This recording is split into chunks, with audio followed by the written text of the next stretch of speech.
আমরা যারা দেশে থাকি চিন্তা করি যে বিদেশ মনে হয় অনেক সুখ আর টাকার গাছ আছে। আসলে কি তাই? বাস্তবতার মুখোমুখি না হলে কোনো কিছু বোঝা যায় না। আমরা অনেকের কাছে থেকে শুনি প্রবাস জীবনের কথা, কিন্তু এই কথাগুলো তেমন বিশ্বাস হয় না, কেননা আমরা তো আর বাস্তবে দেখি না। বাস্তব আর কল্পনা অনেক পার্থক্য। কল্পনা কল্পনার মতোই থাকে, আর বাস্তব বাস্তবের মতো চলতে থাকে।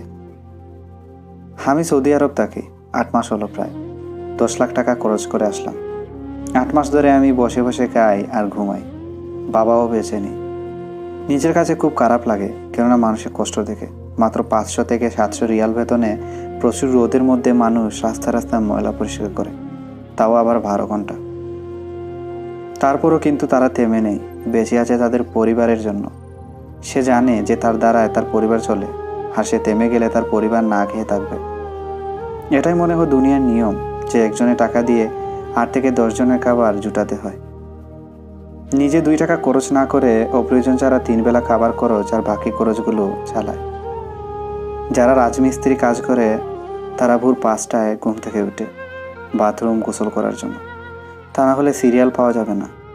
পরে পলিথিন করে খাবার নিয়ে যাবে। দুপুরে খাবারের সময় হলে পলিথিনে খাবে। কাজ শেষ করে আবার সন্ধ্যা রুমে এসে রান্না করবে।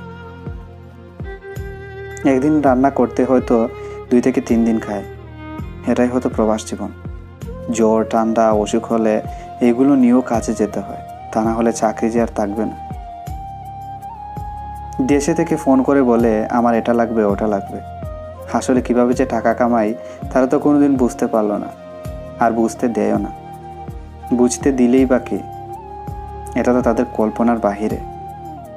আজকে আমি বাস্তবতার মুখোমুখি হয়েছি বলে এই বাস্তব জীবনটা বুঝতে পেরেছি।